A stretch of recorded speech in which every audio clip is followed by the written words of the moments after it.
بسم الله الرحمن الرحيم السلام عليكم ورحمة الله وبركاته كلنتي وعنا وناكسن صاحب يال مeel kasta joogtaan in soo boo maqal karaadiya ciyaaraha dalka ee gool fahmin soo gaarayo waxaan idin leenahay habeen wanaagsan waxaad ku soo dhawaataan tibinta ciyaarta weyn ee Everton iyo sidoo kale kooxda kubadda cagta ee Chelsea waa furitaanka horyaalka wadanka Ingiriiska markii loo fiiriyo labada koox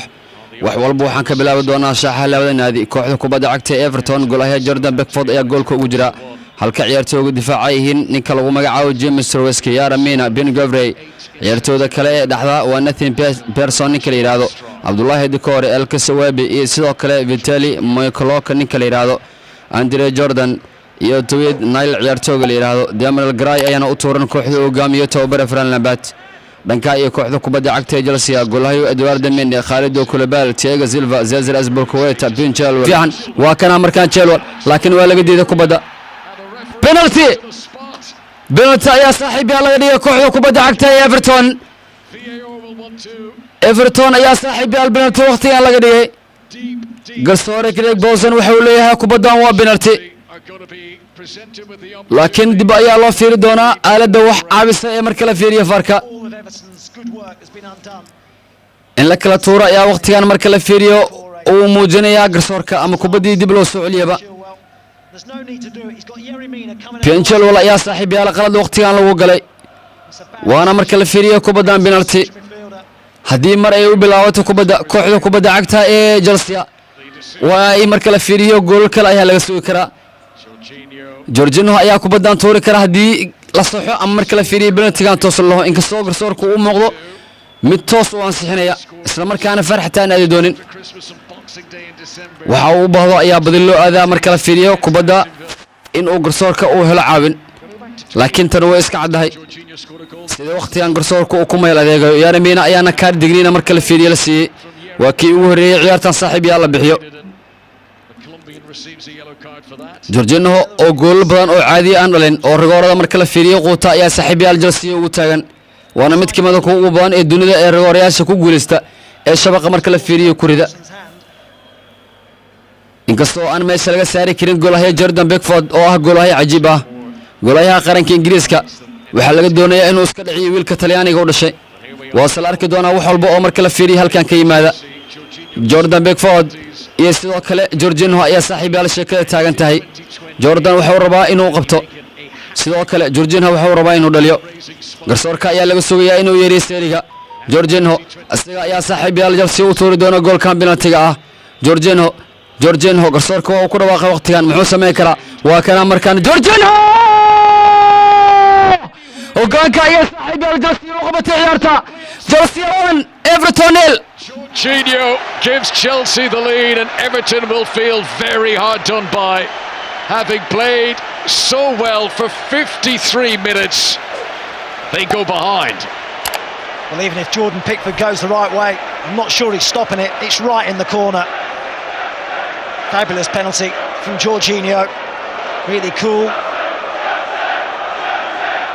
wiilka wadanka qaranka wadanka Talyaaniga ayaa kooxda kubadda cagta ee Chelsea saaxiib yaal hoggaan ku dhiibay goolkii ugu horeeyay Blues ee maalmahooda Premier League-na waxa uu noqday mid penalty ah oo Jorginho marka la fiiriyo shabaqa ku rido si walba ciyaartooyga difaaca ee kooxda kubadda cagta ee Everton u dadaaleen ugu dambeyntii waxa laga dhex dusiyay gool marka la fiiriyo rigoor ah ama waxa lagu sameeyay fursad ku qasabtay inay rigoor galaan ugu dambeyntiina Jorginho ayaa ka adeegtay Ben Chilwell ayaa kubaddan lagu galay oo sababteeda lahaa kaasi oo xirida ganaha dhexdeeda lagu kala tuuray si walba ciyaartii Goldsenberg waxay noqotay gool eber oo waqtigan lagu hogaaminayo kooxda marka la fiiriyo garoonka leh Everton la arki doona halkay ugu dambeyntii marka la fiiriyo geeyaan mid kamid ah ciyaartooyga dhalinyarada ee kooxda ayaana saaxiib yaal ciyaarta waqtiga lagu soo dareeyaa kuwa kale waa baasa kubadda isaga marka la fiiriyo laga yaabo kubadda inuu koroso inkastoo dib ay u soo celiyeenba waa kana markaan N'Golo Kante Faransiiska koobka adduunka 2018 ku guuleystay waa kana mar kale N'Golo Kante waa kan inkastoo offside ay kubadda ahaydba kuwa kale inuu u celiyo ayaa kubaddan qalad ahayd Captain Thiago Silva aad ayuu marka la fiiriyo caawa uu u shaqeeyay ninkan qof walba oo kamid ah ciyaartooyga difaaca ee kooxda Blues ayuu ka saameyn badan yahay Everton ayaa saaxiib yaal waqtigan faul la siinaya Everton ayaa saaxiibayaal foul waqtigan la siiyay. Raheem Sterling game qurux badan ayuu ciyaaray inkastoo ciyaartooyga Ingiriiska uusan wax gool dhalin. laakiin waxa uu sameeyay fursado kala duwan oo waqtigan kooxiisa ay abuurtay. iyo sidoo kale qalqal xoog badan oo ciyaartooyda weerarka ama ku difaaca Everton oo ku faray. Thiago Silva kuwa Krela sigaa waqtigan kubadda haysta. barnaamijkii u baxday kubadda waana gacantoor. waqtigii ugu dambeeyay ee ciyaarta ayaa saaxiibayaal la mariyaa. kooxda kubadda cagta Everton ayaana xeelada ganaaxa kubadda waqtigan ku dhex maamulaysa inkastoo ay ka soo saareen adiga Chelsea. foul ayaa loo dhigay mid ka mid ah ciyaartooyda kooxda kubadda cagta ee Everton ayaa qalad loo galay.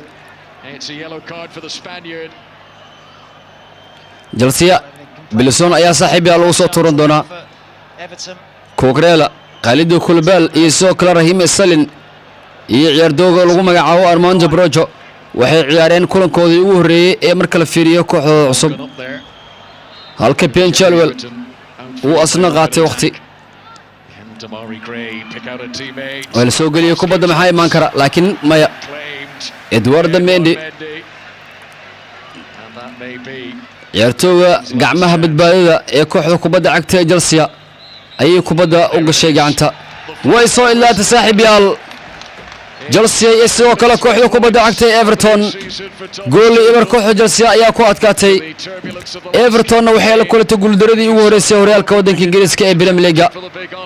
ninka lagu magacaabo Jorginho